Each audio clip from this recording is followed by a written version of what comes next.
excited to be here with you in our inaugural podcast for What the Wealthy Do.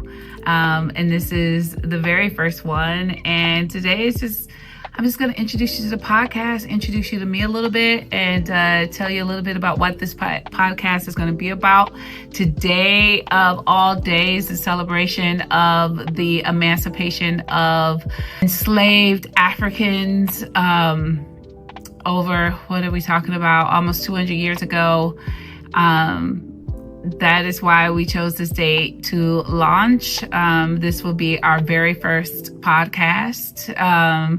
But we will continue on every week until we run out of shit to talk about, which I don't imagine that will be anytime soon.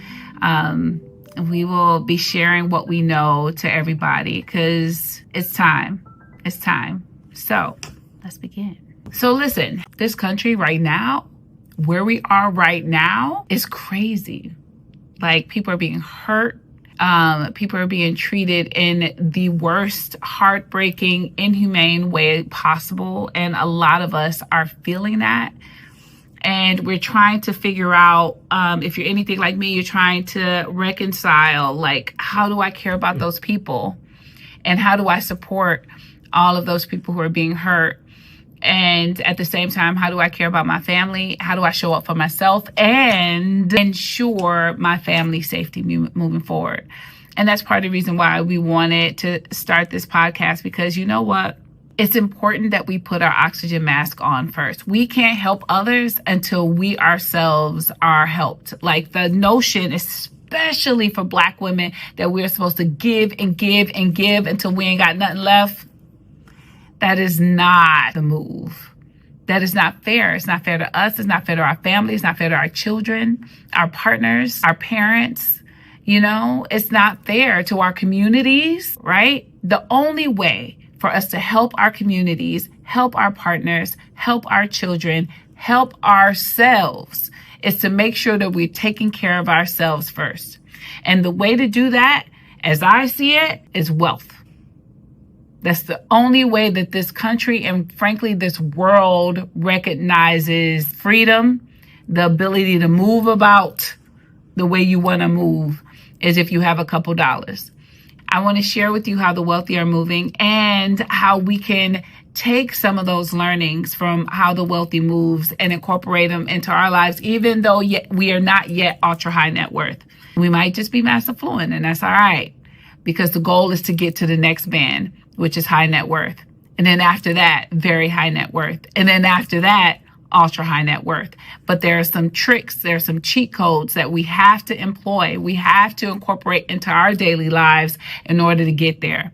We're not going to get there by saving. We're not going to get there by just putting money away in our 401k. We're going to have to do a little bit more. Frankly, we're not going to get there by how our parents taught us to get there or mimicking what our parents did.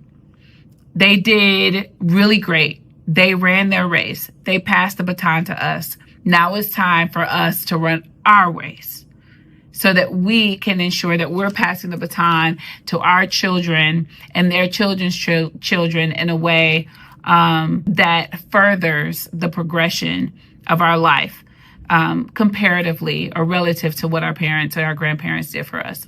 So, if I know that the world is going crazy and it's really scary and it's like, oh my gosh, because America, the way that we know her, might not be like who she is and then in the next 3 or 4 years. And I do believe there's a non-zero chance that we'll end up like the show Paradise.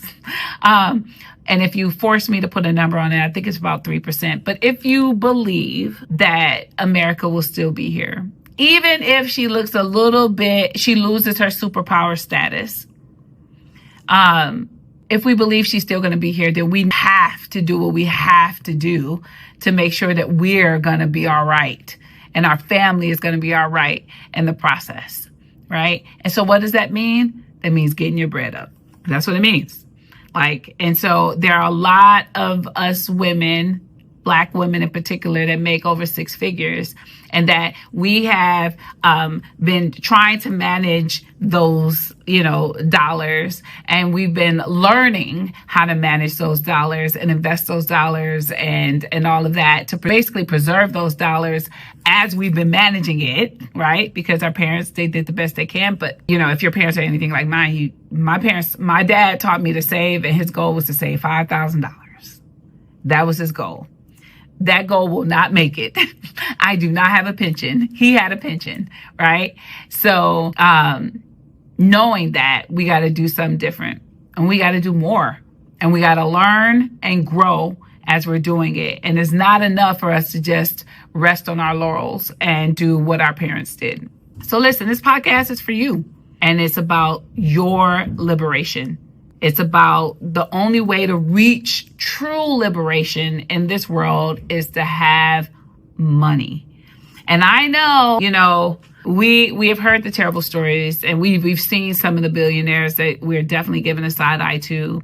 And there's a question about whether or not you can be a good human and still exist and thrive in this capitalistic society. There's also a lot of us that are anti-capitalism, and we don't want to be capitalists, and we don't want to do what some have done in order to make money. And you know what? I'm going to challenge you on that, right? Because I'm not saying you need to go and step on everybody and do all that. And frankly, I don't believe you have to do that in order to have financial success.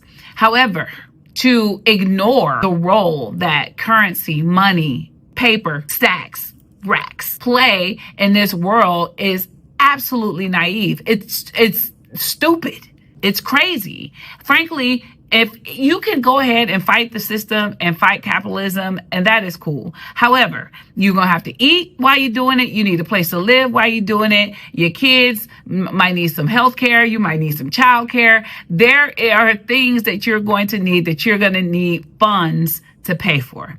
So I urge you to fight capitalism and get your bread up so that you can do it in a way that you have freedom. So the thing that money buys you, it buys you the freedom to live how you want to live, do what you want to do, spend your time how you want to spend your time, when you're not worried about where your next meal is going to come from, when you're not worried about how you're going to cover this doctor's visit, when you're not worried about how you're going to go to work and it's the summertime and you got to pay for camp for your kids. That is a luxury, right? And then you get to decide how you want to spend your time.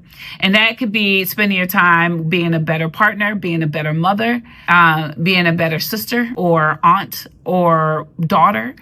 That could be investing in yourself, be it intellectual, physical, spiritual, mental.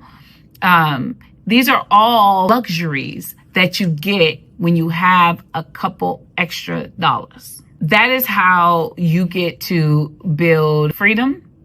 That is how you get to build joy. And that's how you find peace in your life. And frankly, that's what I want for you, right? That's what I want for me. Joy, peace, and freedom. Because ain't that the point? What else? Why are we here, right? If we gotta be here, we might as well live life that's full of joy and peace and freedom.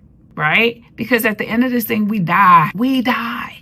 So if I'm going to be here, I might as well live my life the way I want to live it. Not vicariously through my children, not based on what I've seen in the media or on Instagram or TikTok. I want to live their life. I want to live my life the way I want to live. And I want that for you. I want you to thrive. I do not want you to just be surviving here. I want you to thrive. And I believe that with all the knowledge and experiences that I've gained over these last 47 years on this earth, the best path to get into a place where you can live the life of your dreams is by getting your bread up. Full stop. And so I want y'all to make money. I'm trying to make money now from my labor. I am sitting here in scrubs. I did not go to medical school, nursing school, or the like. I went to business school and I went to law school. But you know what? Right now, I own a medical spa and my medical assistant isn't here. So who's here working? Me in my scrubs. And I'm doing it because I'm investing in a future such that I can have the wealth and freedom that I'm trying to get for me and for you. So we're behind. We know that, right? Like, we've made the tastiest lemonade from the lemons that we've been given. We know that they have, a 400-year head start. Let's catch up. So I realized, listen, no one's coming to save us. We have to save ourselves. And so in this podcast, we're going to pick a topic. We're going to spend 10 to 15 minutes on it. I'm a wife, mother, entrepreneur. I don't got the time. You don't have the time to be listening to these 2-hour podcasts. So we're going to take a subject or a concept, and in 10 to 15 minutes, I'm going to talk about how the wealthy use it, and I'm going to talk about how I use it, and or how you, as a person who is likely mass affluent, can start to adopt these concepts as you are growing your wealth. And so that's what we're going to do. I've been fascinated about wealth since I was like 9. And I'm going to tell you when it started. It started from The Cosby Show. And I think about Claire Huxtable. And I think I still aspire to be Claire. Yeah, she was beautiful. She was a lawyer. She was a mother. She lived in this fabulous brownstone. And what I remember at 9, what really stuck out to me is the snacks that they had in their house. They always kept snacks. And I was amazed by the fact that they had bottles of apple juice. Have y'all remember that? Like, Cliff would sit down with a bottle and open a bottle and would just drink it. And I was just like, I remember asking my mother, like, God, why we don't got bottles of apple juice? And she was just like, girl, get out my face. But from that point on, I was just like, yeah, I'm trying to be like Claire. And so at 9, I declared, like, the way to be like Claire is to be a lawyer. And so anyone that would ask me what I wanted to do when I grew up, I wanted to be a lawyer. That's how I set my sights on getting out of Saginaw, Michigan. And Claire went to a historically Black college university. I wanted to go to a historically Black college and university. I was also quite impressed by the fact that Claire spoke Spanish. And that too was on my bucket list. And so after I graduated from Tennessee State University, I went straight to University of Maryland Law School. After I graduated from Maryland, I went to work at a law firm in Baltimore, and I was just like, oh, this is ghetto. I thought it was the first year blues, but second year came and it was still trash. I didn't love the fact that I felt like I was cleaning up after people's messes. I also didn't love that I did not love billable hours. I did not love having to account for every single minute of how I spent my day. It was giving maid. It was giving slavery. And, like, my grandmother was a domestic and she did that. So I didn't have to do that.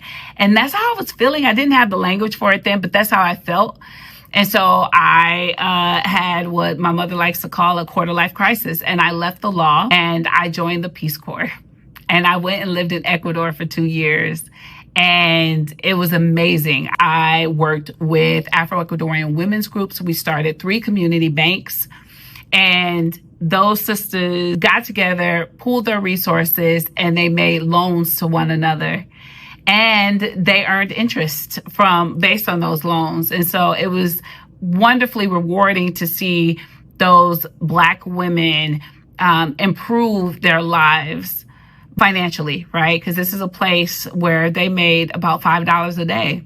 And at the end of the month, they were getting, a few days' wages based on just pooling $1 every week into our community bank. So it was an amazing experience. After that, after I came back, I decided, let me go to business school. And I went to the Kellogg School of Management, Northwestern University in Evanston, Illinois. And I decided to work for ING Direct. And I stayed on while we were acquired by Capital One. And I spent 10 years working in consumer finance before leaving there and becoming the chief product officer for a small company, and then ultimately starting Margins Capital. And so Margins is an investment firm that focuses on alternative investing and making it accessible to women and people of color. And we're going to spend a lot of time talking about alternative investments here, but that's not all we're going to talk about, because wealth is, it relates to money, but it just touches on so many parts of our lives, right? It's just more. And we will be launching the podcast. This is the first one, but we'll be coming out with shows every week starting July 2nd, Wednesday, Wealthy Wednesday. Please like, comment, share, send me questions if you want, and I will absolutely touch on those. I am so excited to be embarking on this journey with you. This is, what lights me up. I love to talk about this stuff. I love to research it, and I love helping my community. So it is a beautiful Venn diagram for me. So, all right, until next time, happy Juneteenth.